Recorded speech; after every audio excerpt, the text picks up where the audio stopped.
Boa noite, eu sou Itaã Arruda e o programa Ideias da Aldeia de hoje vai discutir a respeito de educação escolar indígena. E para isso nós convidamos o gerente de educação escolar indígena, Manuel Estébio Cavalcante da Cunha. Ele é gerente de educação escolar indígena da Secretaria de Estado de Educação. Boa noite, Manuel. Boa noite, Itaã. É um prazer estar aqui para a gente poder colocar um trabalho relevante que o governo do estado faz e que a gente tem divulgado muito pouco. E é relevante pelo que isso representa para as populações indígenas do nosso estado. Manuel, falar um pouco a respeito da história do Acre, da formação histórica do Acre, é também falar a respeito de um choque cultural que houve entre brancos e índios. Isso nos remonta aí, aqui nessa região, a final do século XIX, início do século XX, em que a educação é importante, principalmente para os povos indígenas, para poder entender todo esse processo e daí construir uma nova história. Certo. Olha, esse processo, né, que alguns estudiosos chamam de processo civilizatório, ele iniciou, na verdade, em meados do século XIX, com a descoberta do látex, né, como matéria-prima para os pneumáticos. E esse processo ele foi muito violento com a sociodiversidade, né, cultural que se tinha nesse estado. O processo inicial foi de dizimar mesmo os povos, né? Os pesquisadores e viajantes que passaram por aqui por aquela época, eles listam quase uma centena de grupos que a gente não sabe direito se são etnias ou se eram clãs de etnias, mas com certeza havia muito mais etnias do que agora. Para se ter uma ideia, aqui em Chapuri, na boca do rio Chapuri, ali onde está a cidade de Chapuri, ele lista duas etnias, né? Uma etnia que desapareceu e os Manchineri, que subiram o rio Acre e estão hoje localizados no Mamoadate, na terra indígena Mamoadate, que fica no rio Iaco, né? E a descrição, quem faz essa descrição é o geógrafo inglês William Chandler. Ele diz que era um povo extremamente cortês e tímido, que quando os viu se aproximar da aldeia, se esconderam na mata, mas eles foram até a aldeia e diz que vivia um grupo que vivia em grande harmonia com a natureza e com muita fartura. Quer dizer, William Chandler, ele andou naquela região mais ou menos em 1867, por aí. Quer dizer, quando houve a Revolução, né, em 2003, em 1903, que começou lá em Chapuri, já não havia mais nenhuma dessas duas etnias. Essa segunda a gente não sabe o que aconteceu. Os Manchineri, usando uma estratégia comum a quase todos os indígenas da Amazônia, né, subiram para as cabeceiras dos rios e estão lá. Bom, e a importância da educação nisso? Como eu falei, o processo inicial era de violência, né? Alguns, por estratégia de sobrevivência, foram ficando nos barracões, ajudando na exploração do látex, alguns como seringueiros, outros fazendo outras atividades importantes para a economia do seringal, como caçadores, remadores, mateiros, né, para empicar as estradas para os nordestinos virem caçar, virem extrair o látex, né? E os patrões seringalistas, né, no entorno da Casa Grande, eles geralmente tinham uma escola, né, e faziam uma escola ali para atender os trabalhadores do seringal que estava ali próximo. E alguns indígenas tinham, né, já algum acesso na educação, mas assim, uma educação tradicional e sem a intenção, que nem é atualmente, né, de ser uma educação que questione os valores e que questione os valores que estão sendo colocados aos indígenas e ajude na autoestima nos seus valores autóctones. Não era isso. Qual a diferença dessa educação que era praticada nos barracões, que esses índios tinham acesso, e a educação que tenta se estabelecer agora? Quais são as principais diferenças que existem entre aquela educação e esta que está sendo implantada agora? Uhum. Bom, esse processo, para se consolidar, ele vai em quase 100 anos, né? E é o seguinte, a última Constituição, a anterior a essa de 88, né, estava colocado na Constituição, e aí todos os documentos regulatórios, né, da Constituição, a LDB e todos os demais, né, colocavam que a função da educação era a transformação do índio em não índio, né? Havia um processo opressor. Então. Um processo opressor e um processo de apressar, né, a perda da identidade autóctone, da identidade indígena. Isso estava claro nos documentos oficiais, né, e aí todo mundo agia em função disso. Esse processo ele passa a ser questionado, né, a partir da abertura política, a partir da década de 70. Né? Então se criam várias entidades de apoio à educação indígena, entidades indigenistas que a gente chama, né? Várias entidades indigenistas que passam a questionar e mostrar outras alternativas. Aqui no Acre, quem foi pioneiro nisso foi a Igreja Católica, que trabalhou em 1979 numa experiência localizada com os Madihá, no Alto Rio Envira. O CIMI, né? O CIMI, por meio do CIMI, né? E posteriormente, em 83, a CPI, que passa a atuar com um grupo maior de indígenas.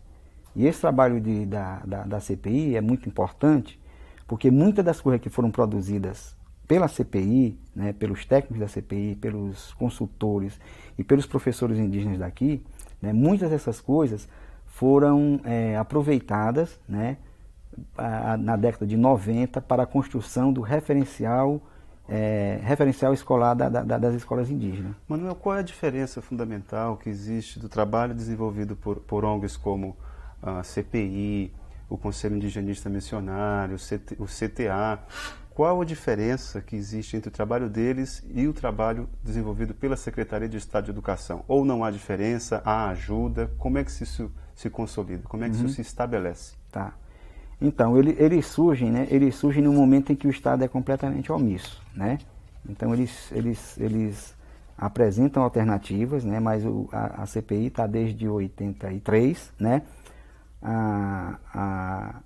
Desde de 86 a 90 se intensifica, 88 se intensifica mais ainda com a Constituição, né? A ideia de mudar essa visão, essa ótica, de que a educação deve ser um processo para homogeneizar, né, as culturas, e diz claramente na Constituição de 88 que a ideia é ajudar a resgatar o que foi perdido e conservar o que se tem.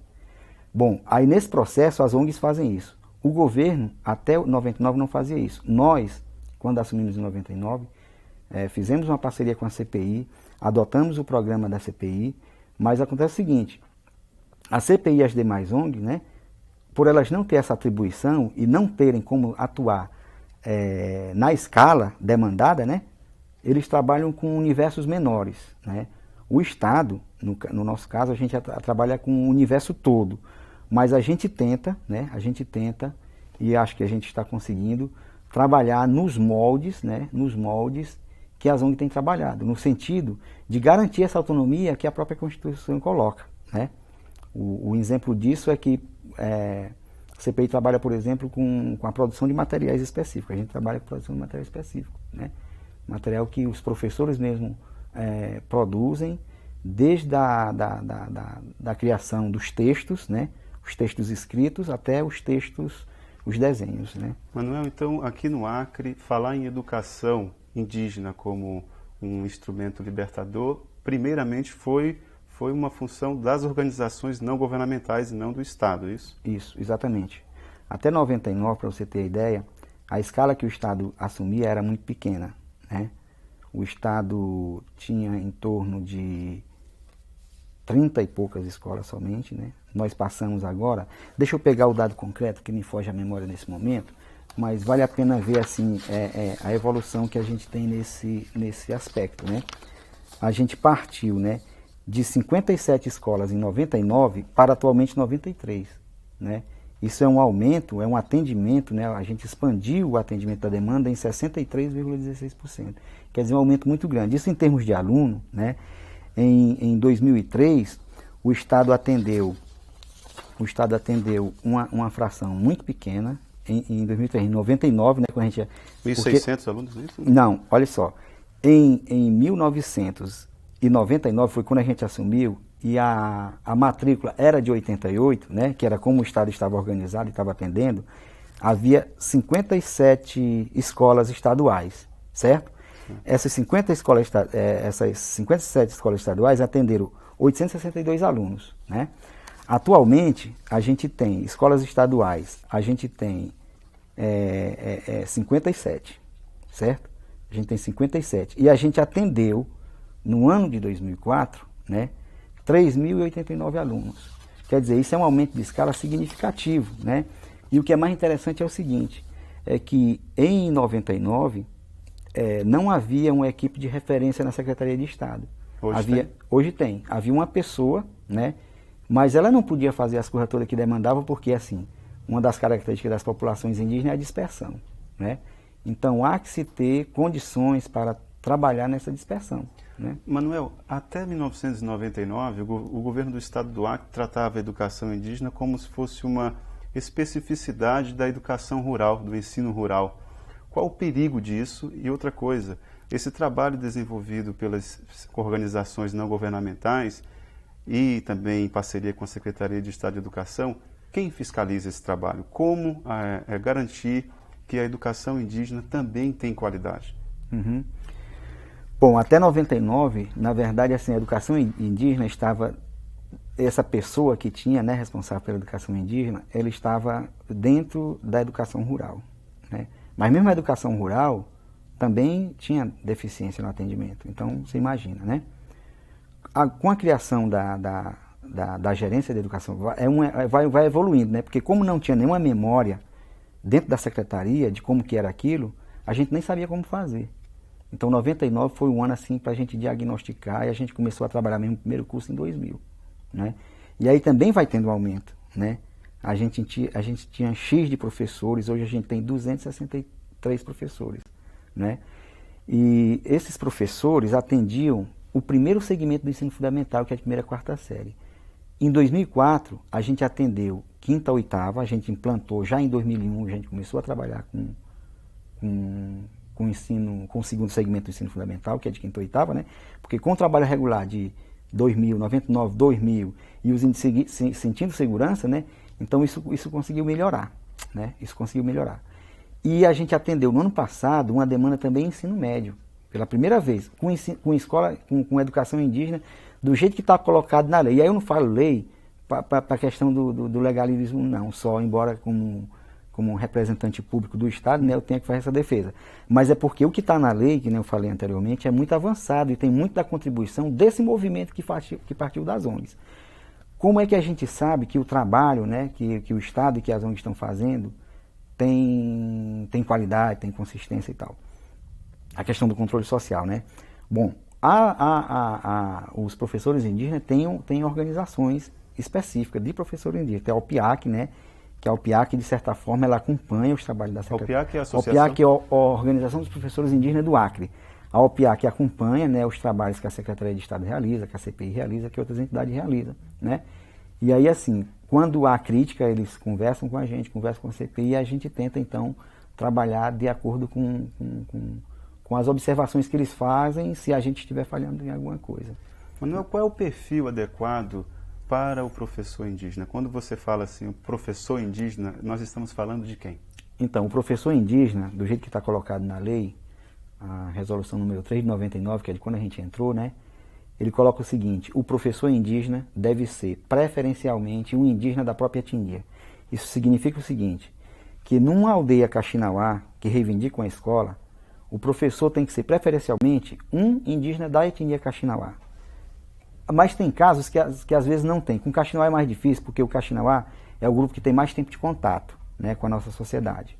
Então os Kaxinawá, nós temos várias situações, de quando eu vou abrir um parênteses aqui para explicar isso. Os Kaxinawá têm vários estágios de contato. Então nós temos Kaxinawá, que é monolíngue português. O que significa isso? O contato dele foi tão intenso com a sociedade não indígena que ele perdeu, né, a língua. Ele não fala mais a língua Kaxinawá, a língua Runicuim, como os Kaxinawá falam, né? Porque Kaxinawá, na verdade, é um pejorativo dado por não indígena, por não Kaxinawá. Os Kaxinawá se consideram Runicuim, né, que significa povo verdadeiro, e a língua é Ranchacuim, que é língua verdadeira. Então, tem que ser, mas nós temos casos de professores que não falam mais Ranchacuim. Então, o que que faz? Pode ser, se eles quiserem, um professor de outra etnia. Ou pode ser até um não indígena. Mas isso quem demanda e quem decide é a comunidade. O Estado não pode chegar e dizer assim, não, vai ser aquela pessoa porque já sabe ler e escrever. Não, porque tem outros, sim, deixa eu continuar aqui no parênteses ainda a história do contato. Então nós temos Kaxinawa nesse estágio de contato muito intenso que perdeu a língua. Nós temos Kaxinawa que está num estágio intermediário e aí eles são bilíngues, eles falam Kaxinawa e eles falam a língua portuguesa. E temos casos de Kaxinawa trilíngues, né? Os Kaxinawa localizando geograficamente, os Kaxinawa do Jordão são trilíngues, porque há um fluxo muito grande entre o Brasil e o Peru, né? Então é muito comum encontrar Kaxinawa nas aldeias do Jordão não, do Purus, em Santa Rosa do Purus, falando espanhol, português e Kaxinawa, né? Aí os Kaxinawa do Purus, sobretudo os mais velhos e as mulheres, são basicamente monolíngues em língua Kaxinawa. Isso te alegra, Manuel, um índio falando 3 línguas? Isso é interessante, é muito interessante, né? Porque o contato é uma coisa já dada, com mais de 100 anos, né? E no início, quando houve o contato, né? Os índios só se comunicavam via oralidade, né? Então tudo se dava por meio da oralidade. Então, por não terem o domínio da escrita, né? Esses antigos perderam isso, né? Quer dizer, há a possibilidade, embora alguns pesquisadores questionem isso, mas há a possibilidade, tendo domínio da escrita, há a possibilidade do registro, né, da língua, das tradições, né? Então tem uma série de ritual, por exemplo, que só pode ser feito falando na língua. Então, assim, tem coisas muito interessantes nas culturas, sobretudo na cultura linguística. Então tem canções, tem cantos, que só quem pode cantar são os homens, outros só as mulheres. Então, quando se perde a língua, né? Então se perde dados super importantes da cultura, que são importantes não só para eles, mas são importantes para a humanidade toda. Então a perda da língua de um grupo, né? Aqui no Acre muitos perderam, né? É uma perda não só para esses índios e nem só para a nossa sociedade acriana. É uma perda para a humanidade toda, porque a gente pode ter perdido informações muito relevantes, né? Para a sociedade como um todo. Manuel, no próximo bloco, você vai responder a seguinte pergunta: por que o poder público municipal não é a estrutura mais adequada para tratar da educação indígena e sim o Estado? O Ideias da Aldeia volta em instantes.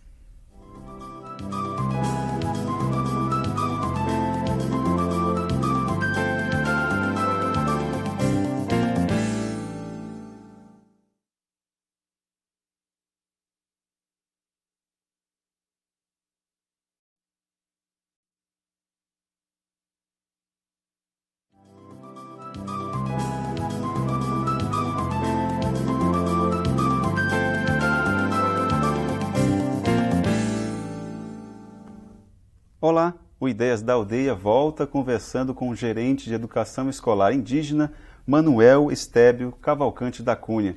No primeiro bloco nós havíamos conversado, deixado uma pergunta para ser respondida agora, que é sobre a questão do município, por que a estrutura municipal não é a mais adequada para tratar da educação indígena. E sobre isso, Manuel, eu queria que você pontuasse e exemplificasse aqui no estado do Acre quais são os municípios que, por mais que tenham população predominantemente indígena, mesmo assim o Estado tem que a política estadual de educação tem que se sobrepor. Por que isso acontece? Bom, o município tem algumas restrições que são de ordem técnica e algumas até de ordem política, né? Essas são as que interferem mais. Do ponto de vista econômico, eles quase não teriam, porque o recurso que eles trabalham é basicamente o mesmo que a gente trabalha, que é o Fundef. Então a per capita é igual para estado ou município, né? Os problemas que a gente pode destacar de ordem técnica, né, é porque dificilmente um município, mesmo quando tem uma população majoritariamente indígena, como Santa Rosa do Purus, algo em torno de 70% ou mais da população do município é indígena, e o Jordão, 60% por aí é indígena, né? Mas mesmo assim é difícil eles constituírem uma equipe técnica para fazer o acompanhamento do jeito que demanda, né? É complicado manter uma equipe técnica, mesmo para uma população indígena dessa escala. Então, isso de certa forma facilita mais para o Estado trabalhar numa escala maior, sobretudo no que diz respeito à formação de professores indígenas, né? que é uma demanda premente, né? Uma demanda muito, muito grande. As coisas de ordem política, né? As questões de ordem política, devido à proximidade, né, do poder com as aldeias, então a interferência política que são muito negativas, né? Já houve casos de professores, né, estarem no processo de formação, né, e aí eles serem preteridos porque naquele município X ele não apoiou o prefeito, não apoiou o candidato do prefeito, e aí tiram e colocam outra pessoa que vai começar da estaca zero, né? Então essas coisas são recorrentes, né? São de certa maneira muito frequentes, a gente conhece muitos casos desse. Teria um ganho, né, se o poder, se o movimento indígena tivesse mais força, né? Seria interessante, mas às vezes eles não conseguem se impor, né? O poder público local às vezes é mais forte, porque tem os recursos e tal, isso prejudica, né? Mas aí o Estado, tão distante, como é que a gente vai dar conta, né, do que está acontecendo numa aldeia que fica, vamos dizer aqui, lá no Rio Breu, em Marechal Thaumaturgo, ou mesmo no Alto Mamoadate, ou no Alto Purus, né? É extremamente complicado para o Estado fazer esse trabalho de acompanhamento e assessoria. Aí o que a gente está fazendo, né, que é uma coisa bem interessante, eu acho que o nosso Estado é dos poucos que consegue fazer, é que a gente tem uma equipe técnica em cada município, né? Em cada município a gente tem representantes dos professores indígenas que acompanham as escolas, né, no seu funcionamento das questões pedagógicas. E a gente tem, no caso, uma pessoa, né, no município que cuida das questões, mas que ele não tem muito domínio, as questões mesmo da burocracia interna, de preparar planilha, essas coisas que são mais difíceis para ele, que tem que estar centralizada no município. Manuel, você é um linguista, você tem especialidade na área de linguista, não é isso? Linguística. Como que você explicaria para um leigo aqui da cidade de Rio Branco ou de qualquer outra cidade de porte médio, como Cruzeiro do Sul, como você explicaria esse resgate e essa importância de resgate da língua nesse processo de educação aqui no estado do Acre? Como explicar isso de forma simples e para que a pessoa entenda a importância desse trabalho que é feito, que não é barato, que não é assim tão fácil, tão simples de fazer, né? Bom, só corrigindo, a minha formação em letras, eu tenho pós-graduação em ciências sociais e pretendo fazer mestrado na área de linguística, mas eu sou autodidata, vamos dizer assim, curioso, eu gosto muito desse assunto, quero me aprofundar. Bom, do ponto de vista da linguística é interessante, porque há muitos equívocos, inclusive nos livros de histórias editados aqui no Acre, tem equívocos, né? Então um equívoco bastante comum é dizer assim, no Acre tem 2 troncos linguísticos, o Pano e o Aruaque. O Acre não tem 2 troncos linguísticos. O Brasil inteiro tem 2 troncos linguísticos conhecidos, que é o Tupi e o Macro-G, que agrupam várias famílias linguísticas. No Acre, nós temos 3 famílias linguísticas, né? Que são as famílias Pano, que é majoritária, né? Tem 11 etnias que são ou foram falantes dessa família linguística. Do Pano.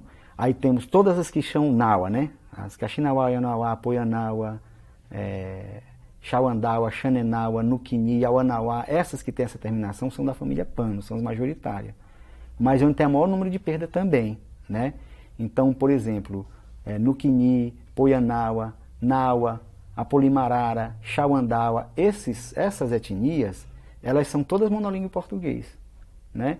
Aí nós temos caso do Kaxinauá, é o grupos Kaxinauá, o grupo do Jordão é o grupo que tem a maior preservação linguística, né? Que é o grupo onde a gente acha falantes monolíngues de Ranchacuim, que é a língua Kaxinauá, né?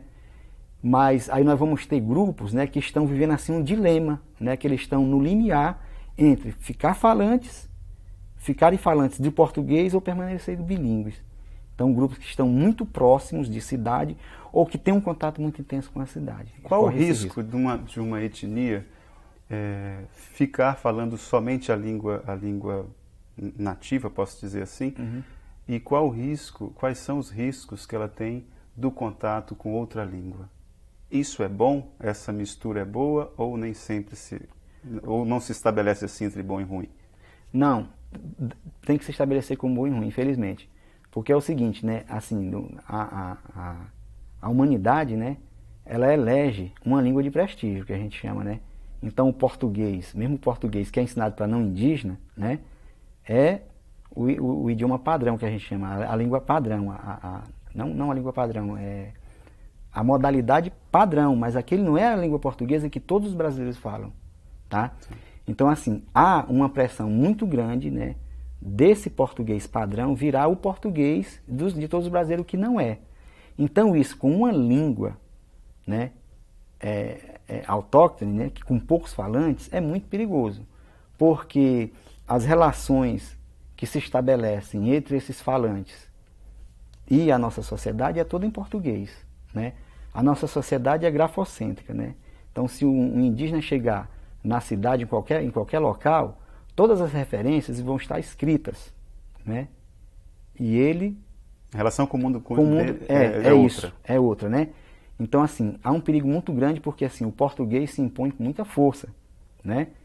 E aí, daí a importância, né, de um trabalho como esse que a CPI vem fazendo há 20 e tantos anos, que o CIMI fez, né, que a gente está fazendo ultimamente, porque a gente trabalha a partir dos remanescentes falantes que ainda tem e tenta resgatar alguma coisa. É um processo extremamente difícil, alguns linguistas dizem que é praticamente impossível, tá, a retomar, né? Mas a gente trabalha, por exemplo, com Poianaua, que tem ainda 2 ou 3 falantes. No Quini deve ter 2 ou 3 falantes, né?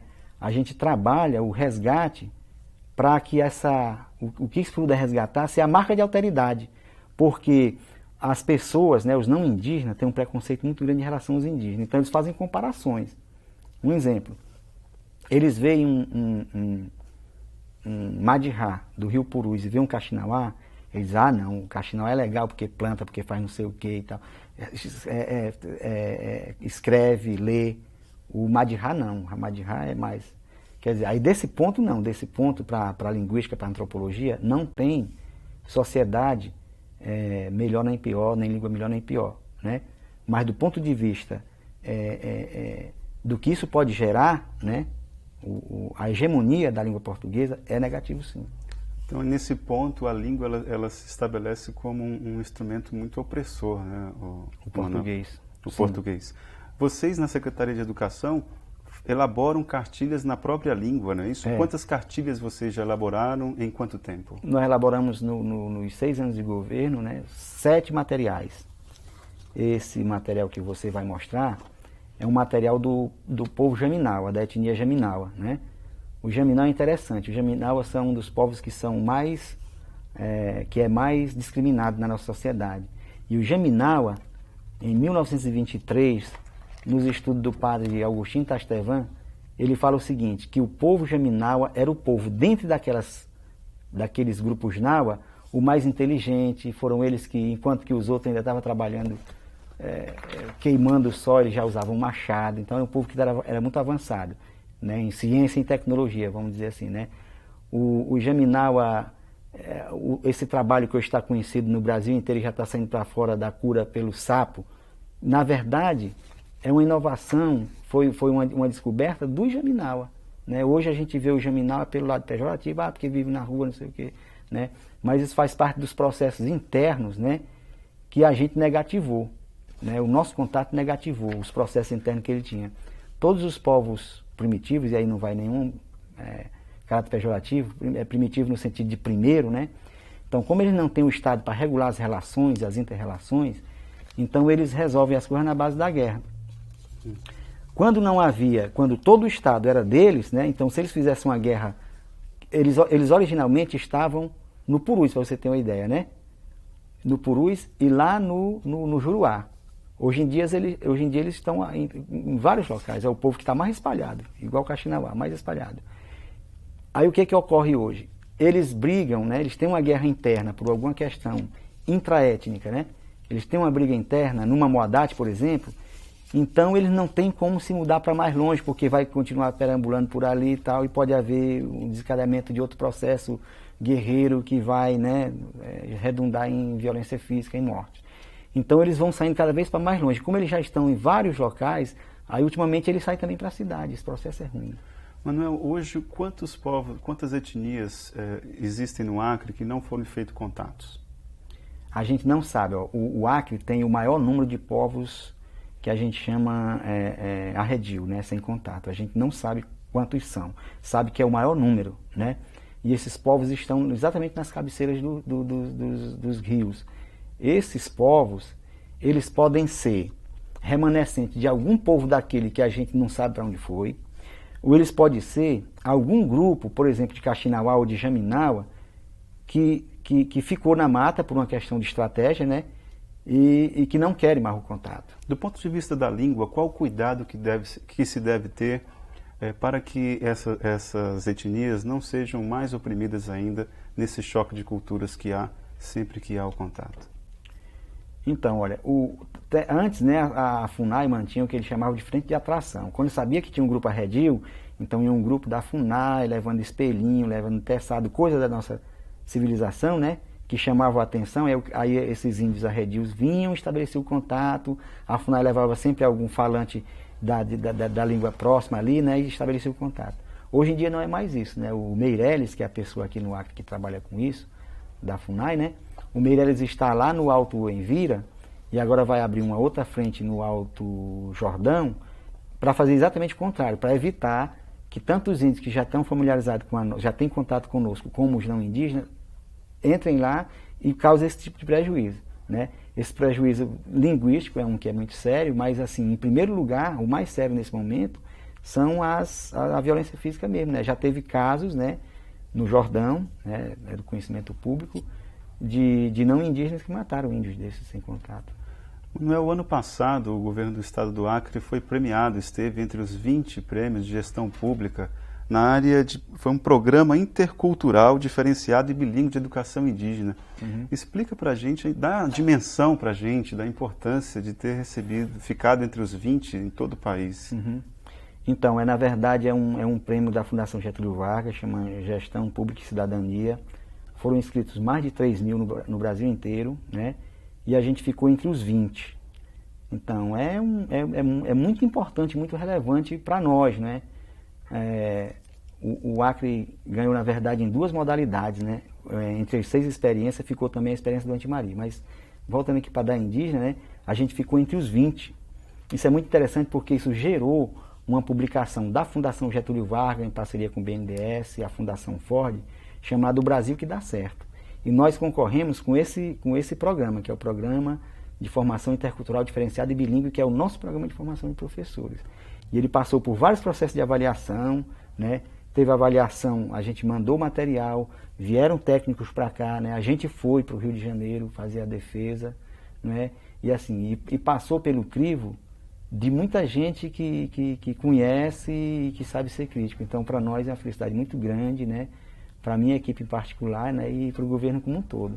Para finalizar essa nossa conversa, Manuel, quais são as metas da Secretaria de Estado de Educação na área de educação indígena? O estado do Mato Grosso, Roraima e Minas Gerais já tem ensino superior para esse grupo. Existe alguma ação do governo do estado também nesse sentido? Uhum. Olha só, a do Mato Grosso, que é a pioneira na UNEMAT, na Universidade Estadual, então o estado lá pôde contribuir muito mais porque tinha universidade estadual. Nós não temos. Nesses outros estados, Roraima, o Amapá, o Amazonas também, o Amazonas tem uma universidade estadual também, né, criou, né, Roraima e Amapá pela Universidade Federal. Aqui o que tem é uma discussão, né, de quem trabalha com educação escolar indígena, então as ONGs da universidade do estado, e a gente está num processo de construção também de um programa que a gente chama de licenciatura diferenciada, licenciatura intercultural diferenciada, né? Mas é um mestrado, alguma coisa do Não, tipo? é graduação, né, para os professores indígenas, que isso é coisa que a gente não falou, né? Ao longo desses anos, como a gente estabeleceu um programa regular, não falhamos nenhum ano, o estado do Acre, eu acho que é um dos únicos estados do país que tem população indígena, e somente 2 estados não tem, que é o Piauí e o Rio Grande do Norte, mas o único estado que mantém com regularidade de todo ano ter o curso, ter assessoria às escolas, é o estado do Acre. E com esse trabalho sistemático e contínuo, né, a gente conseguiu ampliar o número de professores que hoje estão aptos a cursarem o ensino superior. Quantos? Né? Então? Nós temos cerca de 60 professores, né? 60 professores que fizeram, que cursaram o ensino médio. Desses, 25 foi a CPI que formou em magistério diferenciado. O restante eram professores que tinham terminado alguma modalidade de ensino médio e que nós, na Secretaria de Estado, fizemos a complementação em magistério diferenciado. Então significa o seguinte, eles estudaram pelo processo, se formaram pelo processo não indígena, né, e não tinha a parte específica da educação indígena. Nós demos a parte específica da educação indígena em 3 módulos, né?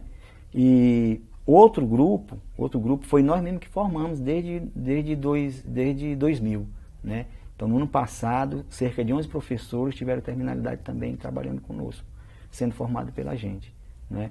Então, assim, no que diz... Aí as metas, além do ensino superior, é expandir a oferta de ensino médio para mais 2 etnias, Nuquini e Catuquina, e expandir a oferta do segundo segmento do ensino fundamental, que é de 5ª a 8ª, para mais cerca de 5 etnias, né? Então, assim, a gente vai... Só até 2006? Até 2006. Até 2006. Perfeito. Manuel, foi um prazer você estar aqui no nosso programa Ideias da Aldeia. O prazer foi meu. E esse foi o nosso programa Ideias da Aldeia de hoje. Até o nosso próximo encontro.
Olá, hoje tem Ideias da Aldeia e na semana dedicada à causa dos povos indígenas do Acre, nós vamos conversar sobre educação indígena e para isso nós convidamos Manuel Estébio, gerente de Educação Escolar Indígena da Secretaria de Estado de Educação.